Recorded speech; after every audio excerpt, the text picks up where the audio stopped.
Olá, aqui é o Paulo Cogos. Eu tô gravando esse vídeo aqui ao vivo, porque eu gostei desse negócio de ao vivo, não fica armazenado na memória do celular. E eu quero falar rapidamente, superficialmente, de um tema importante. Por que um conservador não pode defender a existência do Estado? Quem quiser fazer alguma pergunta rápida aí, eu não vou ter muito tempo aí, mas posso responder. É o seguinte: qual é o pecado capital político da humanidade? É tolerar a injustiça. Existem duas opções para um ser humano: tolerar a injustiça ou não tolerar a injustiça. E somente essa última opção permite que haja liberdade, porque uma vez que nós toleremos a injustiça com aquele mais fraco, nós damos acúmulo de poder na mão daquele mais forte, e nós seremos o próximo injustiçado marginal. E é assim que o Estado acumula poder. No final das contas, o Estado acaba sendo um grupelho de psicopatas abusadores cuja única agarradura na sociedade é a legitimação dos abusos que eles cometem. O conservadorismo consiste em defender uma ordem natural. Se consiste em defender uma ordem natural, obviamente que essa ordem natural não pode conter a legitimação do abuso. Logo, um conservador não pode defender a existência de um Estado. Ele pode defender até a agressão contra alguém que não viole o PNA, por assim dizer, so to speak. Mas ele não pode defender que isso seja sistematizado. Então, existe uma charge que é uma mulher com o nome de Liberté andando com um Tiranossauro Rex na coleira, que se chama Securité. Aí, de repente, esse Tiranossauro Rex fica muito maior que ela e come ela, né? No bom sentido, né? Ele engole a mulher. E geralmente é isso que acontece. O James Madison falava que, frequentemente, ao longo da história, os meios de defesa contra ameaças externas se tornam a maior ameaça interna. E foi isso que aconteceu, por exemplo, com os Estados Unidos. Ele não foi criado com boas intenções. Os Founding Fathers eram psicopatas muito inteligentes que sabiam exatamente o que ia acontecer. E aconteceu o que aconteceu. Mas ao longo dessa história política dos Estados Unidos, muitos homens falaram no perigo de você ter um corpo de segurança centralizado, profissional e permanente. Por isso que, durante boa parte da história dos Estados Unidos, eles contaram com um corpo de reserva de citizen soldiers, soldados cidadãos. A questão aqui não é se é um corpo de reserva, onde os caras são engenheiros e médicos e camponeses na maior parte do tempo e depois pegam em armas para lutar. Isso não é a questão. A questão é se este corpo militar é um monopolista ou não. Porque na hora que ele for monopolista, ele já está abusando dos cidadãos pelo simples fato de ele se instituir como monopólio. Então já existe aqui uma ameaça intrínseca contra qualquer um que queira competir no mercado de segurança. Bom, aquele exército ali está abusando do povo? Não está prestando bom serviço? Está cobrando taxas abusivas? Começou a abusar do poder e roubar a população? Bom, eu vou criar uma força concorrente para defender essa população, vou abocanhar essa oportunidade de mercado e vou acabar com a raça deles. Isso é o que aconteceria geralmente no mercado. Então, no anarcocapitalismo, que nome vocês queiram dar, haveria guerras? Muito provavelmente haveria, sim. Trocas de tiro, principalmente. O que não haveria, talvez, seriam essas guerras generalizadas que são típicas da democracia. Mas perfeição não é nesse mundo aqui. Perfeição é lá em cima. Então haveria, sim, essas rixas, troca de tiro, gente morta. Mas o próprio mercado ia ajustando isso. Porque guerras são caras. Agora, quando a população tem essa ideia de que precisa ter um monopólio da segurança, a própria população está justificando esse abuso. Então ela está pavimentando a estrada da sua própria escravidão, the road to serfdom, para usar o termo hayekiano, né? Se bem que o Hayek não foi a fundo na teoria dele, acabou defendendo esse monopólio também. Mas o problema é o seguinte: as pessoas pensam muito a curto prazo. Então elas querem alguém para dar segurança para elas e esquecem das consequências de ter um vigilante monopolista. A pergunta é: quem vigia o vigilante? Essa pergunta é excelente. A não ser que haja concorrência entre vigilantes e que, em última instância, a soberania seja do consumidor, ou seja, nós, indivíduos, ninguém vigia a porcaria do vigilante. É óbvio que ele vai se tornar abusivo. Então eu fico pensando, aquela pessoa que defende os abusos, que defende as injustiças por causa de Bolsa Família, não, Bolsa Família, ou por causa da educação, é a mesma porcaria que aquele que defende uma injustiça por causa de segurança. Com uma diferença: o cara que quer um Estado por causa de Bolsa Família, ele tem mais coerência do que o cara que quer um Estado em troca de segurança. Porque, tá bom, ele vai ter o Bolsa Família, ele vai ter aquela indigna esmola que é o Bolsa Família, quando ele poderia ter muito mais no livre mercado. Agora, quando você quer o Estado para te dar segurança, você está abdicando justamente da sua segurança, porque o Estado é o maior bandido de todos. Então, como é que é isso? É o que o Bloch fala, como é que alguém que se propõe a defender a propriedade privada vive do roubo de propriedade privada, né? Não faz o menor sentido. Então, necessariamente o Estado vai se expandir, necessariamente, como disse o Hoppe, os serviços de segurança vão piorar de qualidade, necessariamente o Estado vai viver de agredir o povo cada vez mais. Então, basicamente, quando uma pessoa defende a existência de um Estado, ela está querendo uma segurança temporária por preguiça de ela mesma organizar a sua comunidade para se defender, abdicando da liberdade essencial que é a concorrência no setor de segurança. E aí nós caímos naquela grande frase do Benjamin Franklin: aquele que abdica de liberdades essenciais para ter segurança temporária não merece nenhum e vai perder os dois. E é isso que acontece ao longo da história. A história nos mostra que o Thomas Hobbes estava errado, né? Então, existe uma guerra de todos contra todos, então surge um Leviatã para defender a população dela mesma. E ao longo da história, nunca existiu uma guerra de todos contra todos. Você pega aquele livro lá, Guerra Antes da Civilização. Ele destrói o mito russoniano do bom selvagem, o pessoal se matava, estuprava. Mas não era uma guerra de todos contra todos. Existia uma cooperação social dentro das famílias, por exemplo. Dentro dos clãs. Ou simplesmente porque uma tribo estava de saco cheio de guerrear com a outra, então era melhor cooperar. A guerra de todos contra todos é completamente contra as tendências da natureza humana. Mas quando o Estado vai se centralizando até chegar no ápice do totalitarismo, que é a democracia, aí tem uma guerra de todas contra todas, mediado pelo voto. O voto democrático, num Estado democrático de direito, é a própria guerra de todos contra todos. O aposentado vota contra o jovem vota contra o aposentado, o empregador vota contra o empregado, o negro vota contra branco, aí vem esses negócios de ideologia de gênero, aí começa a ter guerra dentro da família. Então, a lógica da democracia é você perverter todos os incentivos econômicos para, de fato, você ter uma guerra de todos contra todos, muito pior do que se eles se pegassem de porrada na rua. É uma guerra moral. É uma guerra de ódio interno. É uma guerra que destrói a tendência natural do ser humano de cooperar um com o outro. Então a democracia é isso. Nós vemos a tese do Hobbes sendo totalmente refutada, por exemplo, com a União Europeia. O que é a União Europeia? É um puta de um Leviatã, né? Perdão da palavra. Que eles me dão ódio mesmo. O que esse Leviatã faz?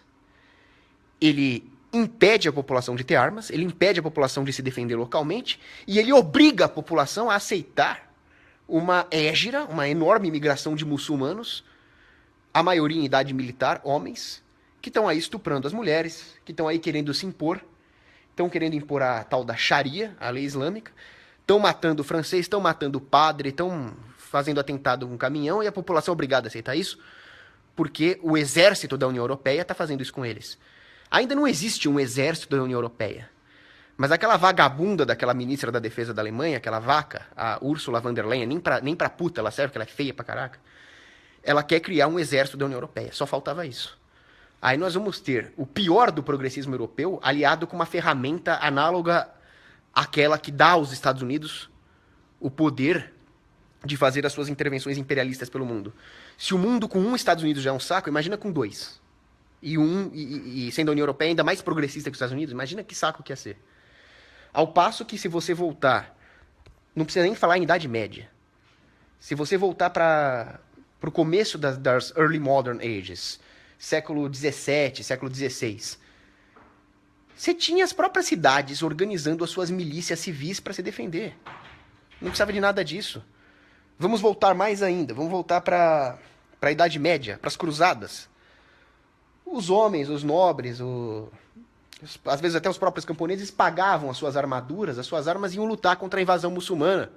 Lembrando aqui que os muçulmanos já estavam há 400 anos na União Europeia quando o Papa Urbano II convocou as cruzadas. Uma guerra totalmente defensiva e legítima. Deus vult. Vamos voltar mais ainda no tempo. Antiguidade, Grécia. Os triremes gregos que enfrentavam os persas eram financiados por eupátridas, dinheiro privado. Ali funcionava a defesa. A hora que entrou o Estado, vieram as guerras mundiais e a carnificina contra os civis. Então, vamos parar para pensar um pouco. O que o Estado centralizado, os Estados-nações, fizeram pela sua segurança, pela defesa? Nada.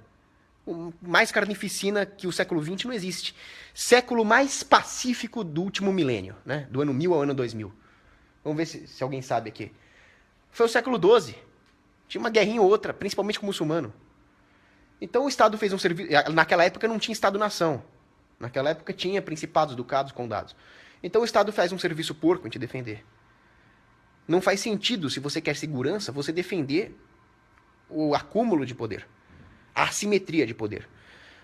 Você vai confiar na humanidade? Não vai. A humanidade é podre. Se um homem acumula poder, ele vai usar para o mal. Então essas assimetrias são perigosas. O equilíbrio só pode existir num livre mercado. Isso significa cada civil do mundo com uma arma nuclear na mão? Não. Existiriam elites naturais especializadas em segurança, assim como existiriam elites naturais especializadas em fabricar almofadas, né? Nem todo mundo fabricaria almofadas. Haveria o que eu chamo de alocação natural das armas.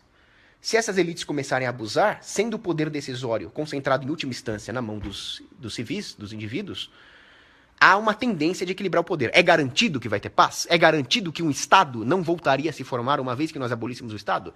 Não, não é. Se vocês virem algum anarcocapitalista chegar para vocês e falar, não, se abolir o Estado, acabou, paraíso na Terra. Mentira. Santo Agostinho deixou isso muito claro em Cidade de Deus. Cidade de Deus é lá em cima. Aqui a cidade dos homens é um lixo, é um saco. E o Estado é um problema. Se você abolir o Estado, você vai resolver um problema. Vão ter outros. Como, por exemplo, comer doce e engordar, vai continuar. Mas o Estado nos atrapalhando, acabaria. Então, esse seria o caminho.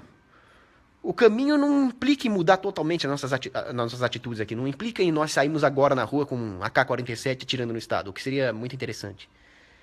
Mas é fazer o Estado perder a agarradura ideológica, porque a guerra toda começa no neocórtex. Guerra neocortical. O Estado está vencendo a guerra neocortical. E esta é a especialidade do Estado. Se vocês pararem para pensar, num campo de batalha urbano, o Estado está em desvantagem. Ele não sabe quem é o inimigo, não tem linha de frente definida. O Estado só vence porque as pessoas acham que essa merda é necessária. Então é isso. Eu vou dar uma olhada aqui. Como é que vê as perguntas? Eu sou tão podre de informática. Tô vendo aqui. Deni Adonai. Indique livros pra gente. Bom, depende do tema. Se for para falar desse tema, começa pelo básico, né? Da produção privada de segurança, do Gustavo Molinari. O mito da defesa nacional, do Hans Hoppe. Você pode pegar também o coletivismo militar, o coletivismo da guerra, do Murray Rothbard. Você pode ler todos os artigos do Bob Higgs, que fala muito bem do tema. Para começar, né? Aí, se você for se aprofundar, você pode ler livros de história sobre produção privada de segurança, sobre exércitos mercenários, sobre guerra irregular, que é um tema interessantíssimo, né? Cogos, o que você acha do Luiz Felipe Pondé? Pergunta o Matheus Santos. Então, o Pondé, como ele vive no mainstream, ele já conseguiu um grande avanço. Eu já vi muita opinião dele próxima do mainstream, de investir em educação, mas vamos ser condescendentes com o Pondé, porque está muito raro, no Brasil principalmente, um filósofo do porte do Pondé. Você pega aqueles Cortella, que lixo que é aquilo. O Karnal é um cara que tem uma cultura enorme, mas ele não aplica. Então o Pondé é o que tá na elite. Mesmo ele cometendo erros gravíssimos, ele ainda está na elite. E ele é um excelente crítico do pós-modernismo, do feminismo. Eu gosto muito do pessimismo dele. Eu partilho do pessimismo dele até certo ponto, até chegar na metafísica, né? O Pondé, ele é ateu, eu sou católico, então eu tenho aquele otimismo católico de que Deus tem um plano para nós. Ele não tem isso. Mas ele fala coisas interessantíssimas, principalmente sobre comportamento, sociedade, a microsociologia. É um cara excelente nesse ponto. Aí o que ele for falar de bobagem, de educação pública, aí você descarta. Eu também falo bobagem, né? 1 Samuel 8, da Bíblia, quando Deus fala, vocês querem um rei?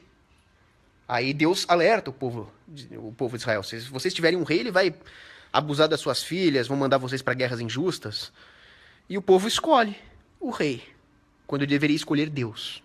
Porque não dá para ter dois mestres. Ou é Deus ou é o rei. Eu nunca que escolheria um rei. Eu escolho Deus. Meu rei é Jesus. O povo escolheu errado. Então, justamente, esse pecado original da humanidade, que foi tolerar o primeiro abuso contra a primeira minoria, que é aquele indivíduo mais fraquinho, foi o que gerou toda a expansão do Estado e nós estamos pagando isso até hoje. Né? Então, aí tem aqui a teoria do pêndulo entre segurança e liberdade, que o Luiz Henrique Pereira pergunta. O Zygmunt Bauman está totalmente errado nisso. Ele está partindo do pressuposto de que existe um trade-off entre liberdade e segurança. Mas se você for pensar na essência desses dois conceitos, você vai ver que não existe esse trade-off. Porque o que é liberdade? Liberdade, no sentido político do termo, seria você poder empreender as suas ações, praxeologicamente falando, de maneira a não ser afetado por uma força externa e, obviamente, dentro dos limites éticos de não fazer a mesma coisa com o próximo. E o que é segurança? É você empreender as suas ações de forma a não ser afetado por uma força externa sem fazer isso com o próximo. Ou seja, politicamente falando, a essência de liberdade e segurança é a mesma coisa. Se você abdica de liberdade essencial, você está abdicando também de segurança. É a segurança de ser livre. É a liberdade de ter segurança. Então, o Bauman está viajando na maionese. O que você acha... Eu vou responder a última pergunta aqui, que eu tenho que fazer umas coisas. Ian Rodrigues, o que você acha do Papa Francisco e como ele vai entregar a igreja? Olha, para falar a verdade, ele não é o meu estilo de Papa. Eu rezo por ele. Então, toda vez que eu rezo um terço, eu estou tentando me disciplinar a rezar o terço todo dia, uma devoção mariana importantíssima. Eu sempre rezo um Pai Nosso e uma Ave Maria pelas intenções do Santo Padre. Mas não é o meu estilo. Eu acho que ele, às vezes, tem até uma boa estratégia pastoral. Eu vejo que muita gente está se convertendo ao catolicismo. Mas o que eu tenho medo, às vezes, é que as pessoas se convertam ao catolicismo sem saber o que ele realmente significa. Então, acabe sendo uma conversão superficial. É o meu medo. Eu, como católico, eu temo pelo futuro da igreja. Eu espero que o Papa Francisco faça um bom trabalho, mas, ao mesmo tempo, eu não gosto de algumas opiniões dele.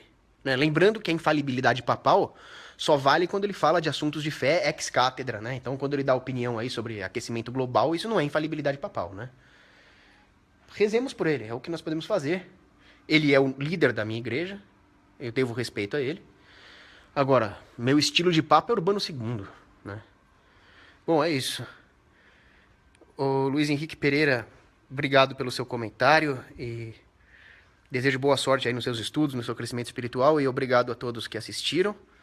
E grande abraço, boa noite, fiquem com Deus.